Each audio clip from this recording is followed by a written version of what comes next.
Coming up today on the Locked On Hornets podcast, Jeff Peterson talks poker. When is he ready to cash all of his chips in? And then we'll talk about the bench that was so bad last year. I tell you why I think that's going to be the biggest difference heading into this season. Do we actually have a couple of guys that can battle for Sixth Man of the Year? That's all today, Locked On Hornets.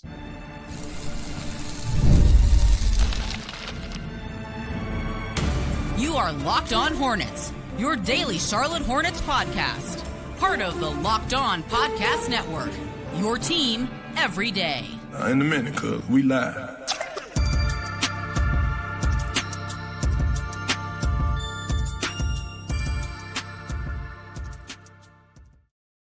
It's Locked On Hornets, part of the Locked On Podcast Network. It's your team every day. Thanks for making us your first listen. We're free. We're available anywhere you get your podcasts, and that does include YouTube. Again, if you're watching us on YouTube, please press the subscribe button. It helps us get closer and closer and closer to 10,000 subscribers. That helps us out, puts a little money in our pocket, and it helps grow the channel. So please do that. And also, do all the stuff your favorite YouTuber tells you to do. If you're watching us already on YouTube, you can see I'm flying solo again. Doug will be back with us next week. I'll give you a couple more episodes, one today. And then Josh Lloyd had a conversation with the host of Locked On Fantasy Basketball. It's that time of year. I gave you the annual Charlotte Hornets preview, that conversation with Josh. I thought it was really good. It's actually already on his channel at Locked On Fantasy Basketball. I'll upload that to ours so all the Hornets fans can be up to date on all of the latest thoughts. Plus, sometimes it helps kind of joggle the brain a little bit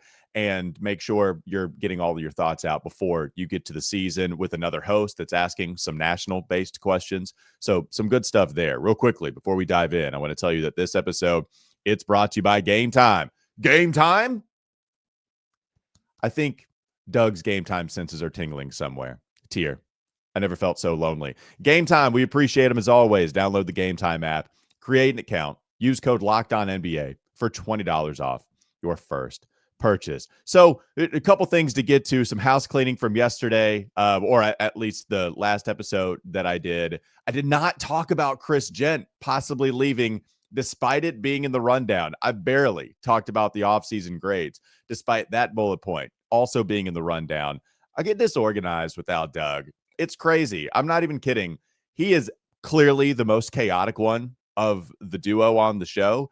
And yet he knows how to organize that chaos so well that when he's gone, I miss the chaos, but really I miss the organization. And I just forget to talk about stuff. So despite Doug being the chaotic one, he's the guy that actually keeps us organized quite well. And I lost that topic, but I got it here. I did want to talk about Chris Jent because Frank Isola had this tweet just a few days ago. Hornets assistant coach Chris Jent has emerged as the leading candidate to join Mike Brown's Knicks staff as offensive coordinator. Jent, who played one season for the Knicks, recently coached the Hornets to a summer league title. Oh, buddy, don't we know it? And we paid for it once they got to that summer league title. So that coming in from Frank Isola, well connected with the Knicks for quite some time. Chris Jent, I hope he stays on the staff with us.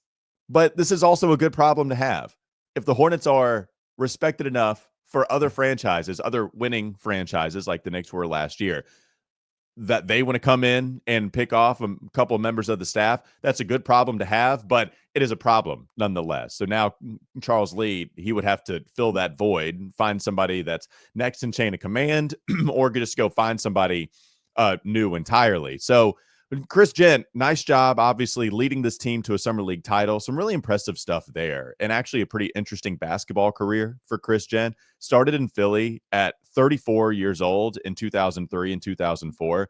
And despite having never been a head coach, that's only true in the permanent sense. He actually was an interim head coach all the way back yonder in Orlando, where he didn't win very many games, but he had that brief stint when Johnny Davis got fired. No, not the Washington Wizards bust Johnny Davis, a different Johnny Davis. He got fired in Orlando, and Chris Jent, 35 years old. Crazy to think about manning a team at that age. But he took over and has not had a head coaching job since, but has clearly been well respected. Beginning in November of 2006, he took on the role of assistant coach and director of player development with the Cavs.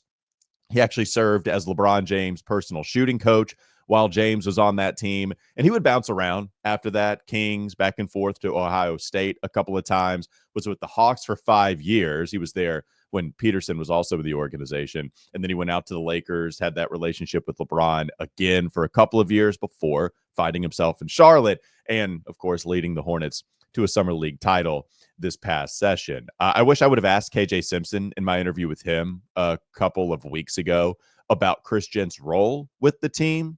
So many other questions to ask him about Con Knipple. Most people interested in the first round pick. About his own play, where KJ was quite good. I would have loved to have heard a player's perspective on what Chris Jent provided. There was some really interesting stuff in that Summer League session from him, just looking at his philosophy. A little frustrated at the first game where we didn't see Con handle the basketball nearly as much as I would have wanted, but also I understand it. You give KJ, the vet of Summer League, some usage. You give Tijan Salon a look before you know that you're going to shut him down for the most part in the latter half of that Summer League session. And then once they took the basketball out a couple of sophomores' hands, then you give it to the rookie. So I understand it from that standpoint.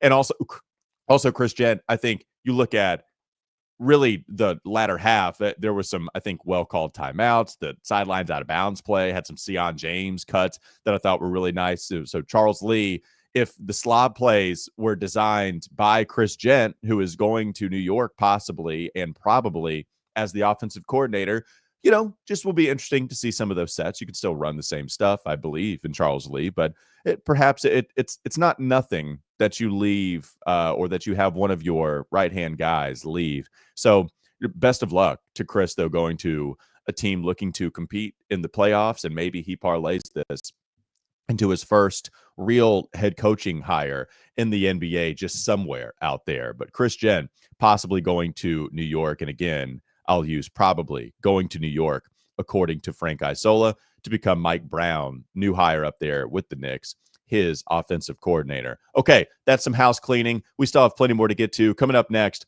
on the Locked On Hornets podcast,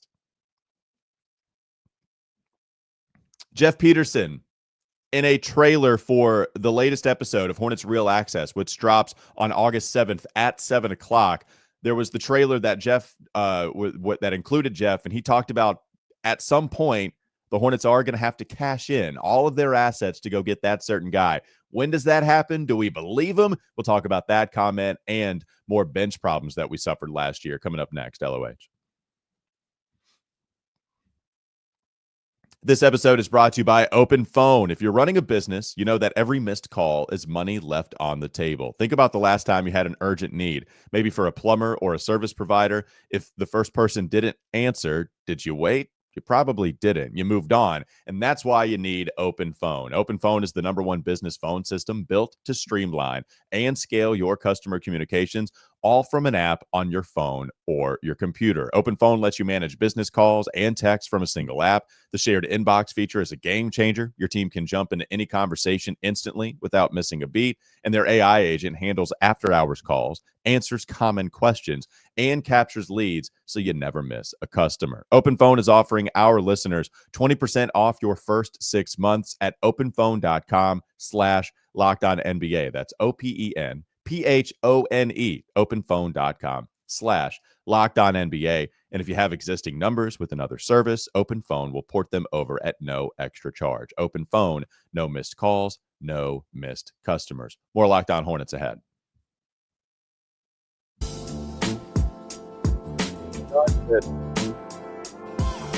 At house cleaning. So that was important for me to do. I did want to talk a little bit about Jeff Peterson's comments, where he was featured in that trailer going into Hornets Real Access, another episode dropping August 7th, the time of this recording, at 7 o'clock, 7 p.m. to be exact. So get to your Hornets YouTube channel. And in that trailer, Jeff Peterson said this: there's going to be a time that we cash in. We take all of our chips, assets, whatever, and we're going to go get that guy, quote unquote.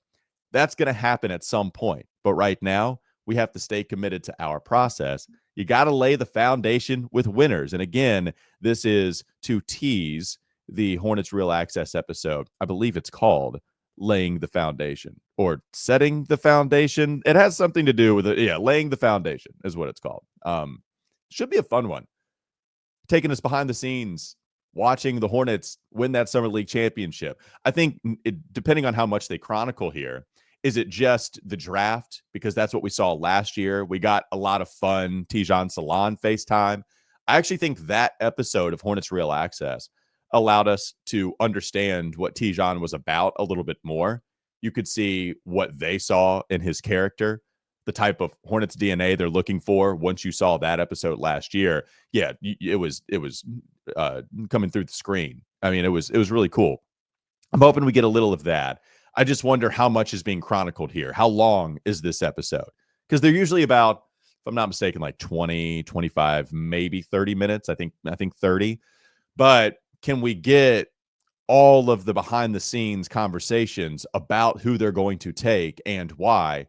And then are we going to get that all in one episode? And then do we get another episode chronicling their summer league run? That's what I would expect, but perhaps they include both the draft, the behind the scenes footage of the draft, and the behind the scenes footage of the summer league run. So it will be really interesting to check that out. Jeff Peterson cashing in all of his assets. I don't know when that's going to happen.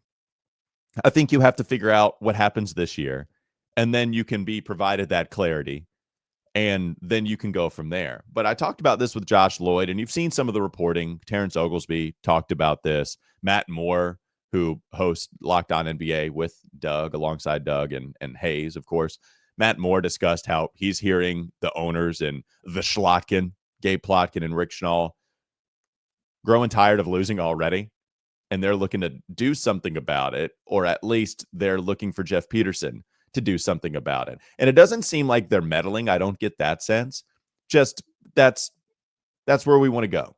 And we want to get there a little quicker than we usually do, considering we've never gotten to a place where we can win a playoff series. So it looks like they're looking to ramp some things up around here.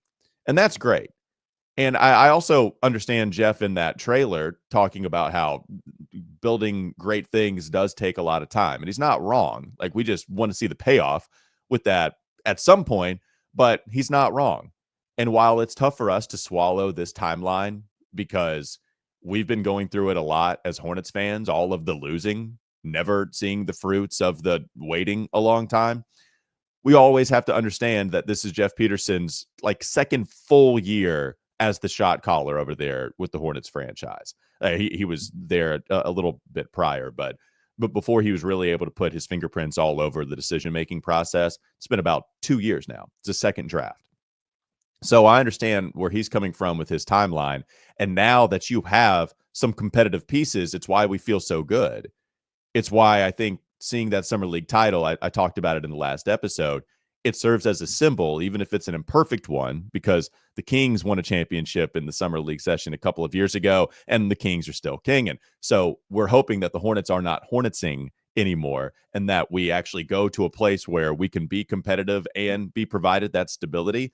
And I think we're getting there. I think they have laid the foundation quite well with what they did in free agency, what they did in the draft, just acquiring all of this talent and still winning on the margins where they didn't take that big swing. Yet I can't look at a lot of the moves that they made and say I disagree with almost any of them. I would not have signed Mason Plumlee, but also we can understand it's $3 million. It's not going to break the bank. I don't have all these terrible feelings about it. It's just not something I would have done.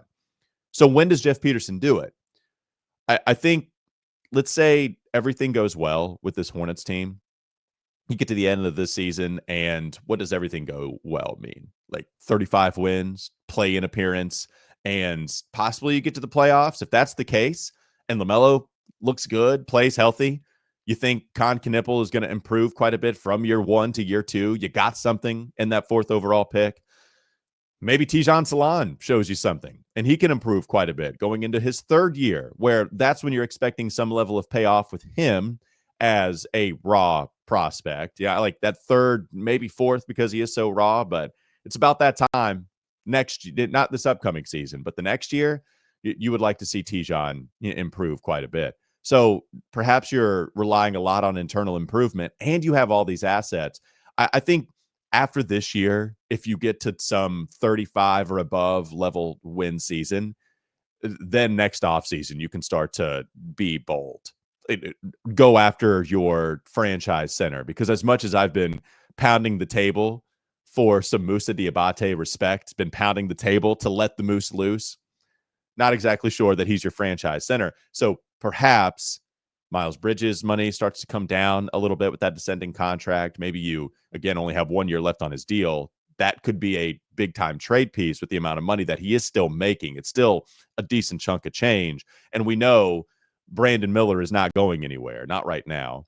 LaMelo, I guess, could, but they every time they talk, they discuss LaMelo being a pillar of the franchise. So we don't expect him to go anywhere. Khan is your most recent first round pick. Don't expect him to go anywhere unless it goes terribly. So what are the pieces that could be on the move?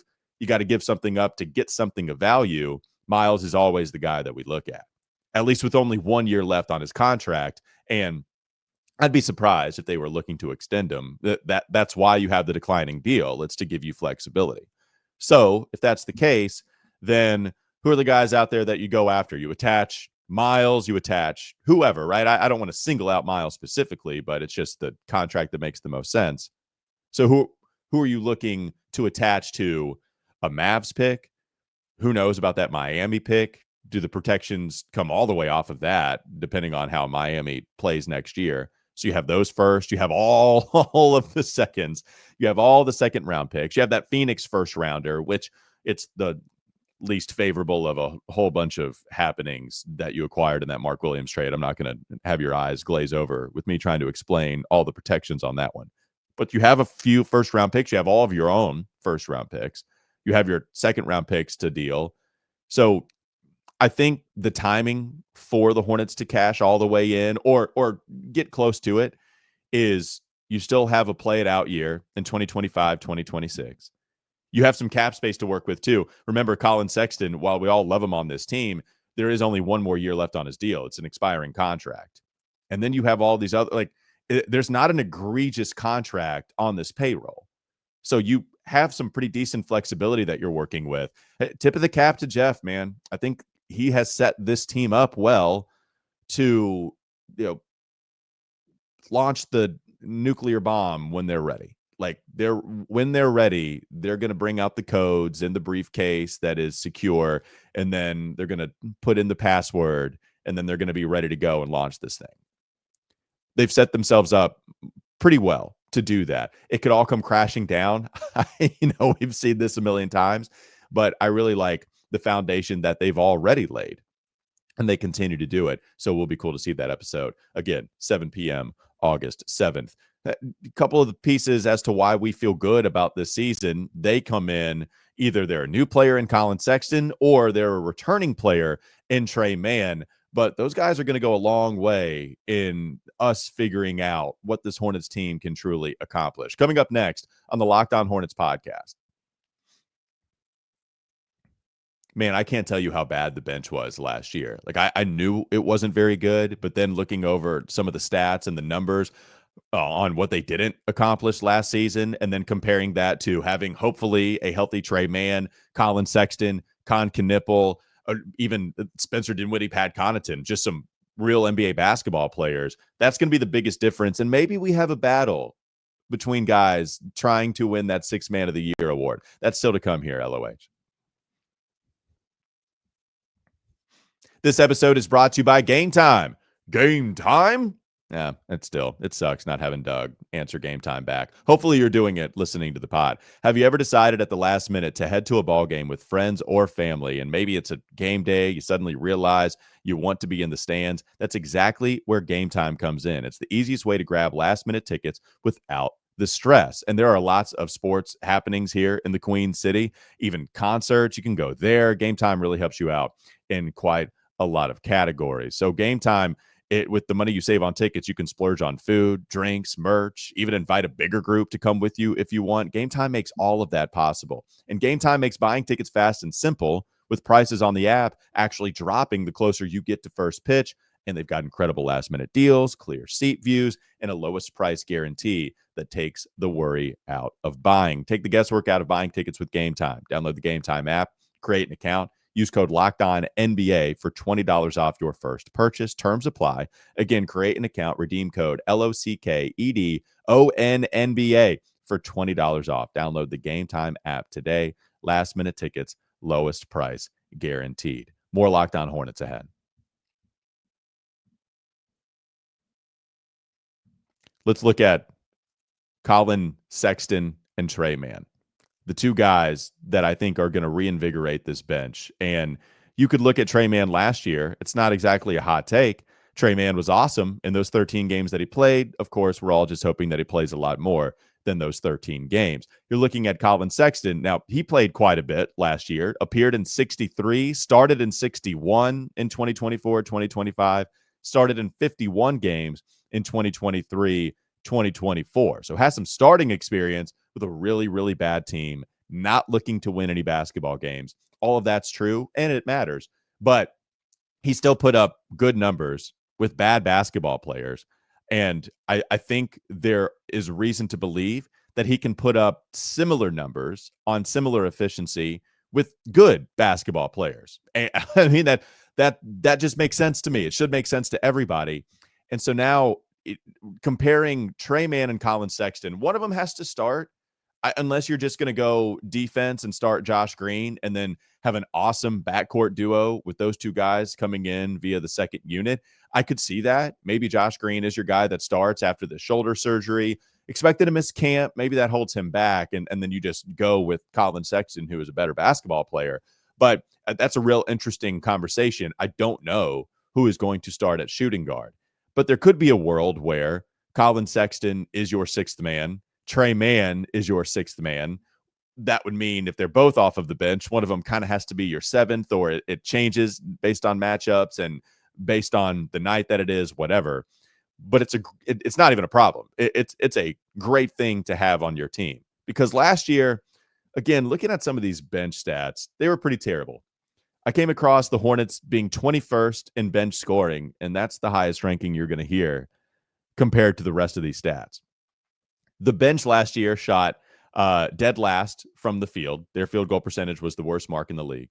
The bench last year had the worst true shooting percentage in the league in 2024, 2025. Their three-point field goal percentage was 24th. Their free throw percentage was 26th. And they turned it over per game. They were the 28th worst team. They turned it over 6 times a game, and that was 28th in the league. Finally, we get to net rating. We get to plus minus. They were both 28th in that category. Only the Jazz and the Wiz were worse in net rating. And this is the final one. Despite all those terrible bench stats that I just mentioned, the second unit played the 6th most amount of minutes per game last year. So you're relying a lot more than other teams on your bench, or you're playing your bench a lot more than other teams. And they're putting up those types of figures, dead last type of figures, 25 or worse type of figures. Now you have Collin Sexton, who started a whole bunch of games and gave you awesome stats. Now you have Tre Mann, hopefully going to play more than 13 games. It's just such a big deal with those two guys alone. Grant Williams was hurt. Don't know what Grant Williams' place in the starting lineup is going to be. If you have LaMelo, Brandon, and Miles as your surefire guys, you have somebody else up top, and then you have Musa. Like, I think Grant's still going to come off of the bench also as your 6th, 7th, 8th type of guy. And I don't think he's going to put up enough numbers to be really considered for 6th man of the year. But I do think Tre Mann and Collin Sexton could. Tre Mann was playing like that last year and getting some real play. People were noticing nationally. So you look at Sexton, and the only reason he wasn't getting play there is, one, he played for a terrible team, but also he was starting. So if he doesn't start, now you have 2 microwave scorers that can really help you in a lot of similar ways, but they're valuable ways. For instance, if you look last year, LaMelo was 9th in the league in drives per game. Miles was 32nd, which isn't bad, and they really turned it up with him, looking to him offensively the latter part of the season. So if LaMelo's out, though, then you don't have any other guard that can provide a lot of paint pressure, at least last season. Tre Mann was in the top 30, but again, he didn't play. So Tre Mann, despite being in the top 30, he was good. Also, he really helped this team out in drives per game, just wasn't playing. Sexton was top 25. So you go instead, last year, it was if LaMelo's not on the court, you don't have a guard that you can truly provide rim pressure / paint pressure. So LaMelo, 9th in drives per game, Miles, 32nd. when LaMelo's out, Miles is the only guy that you can rely on. Now you get Tre Mann back, you get Collin Sexton. I tried to look just a little bit, very surface level research here, but I don't know how many other teams have 4 guys in the top 35 drives per game. Like now you're starting to get aggressive. And of course, the classic idea is you drive, then you kick out, where Brandon Miller, a lot of the time, is going to be standing out at the 3-point line. After shooting 11 3-pointers per game last year, he was also second in the NBA last season in the games that he played when it came to catch and shoot points. 8.2 points per game on catch and shoot opportunities, and that was second in the league. So he's your guy that's kind of hanging around the 3-point line and then maybe can attack some closeouts and then finish in the mid-range where we like to see him, pull up every now and then. So just having that kind of aggression out there on the court, I think is going to help a lot. And you have the shooting with Knipple and Brandon and LaMelo and some off-ball opportunities. And Tre Mann shot a little better last year. I just think offensively, this is where you can really make your mark. And the bench, I can't see the bench being dead last in true shooting next year. They're not going to be 30th. They're not going to be 30th in field goal percentage. And if they are, then you can expect another terrible season. But the biggest difference, if you're looking for what has the biggest swing from 2024-25 to 25-26, you could be looking at the second unit. Real depth on this team, not G Leaguers being called up and having to play a lot of minutes because of injuries. But yeah, they might play because of injuries, but also they might play because they're just good and you have actually decent players on your roster.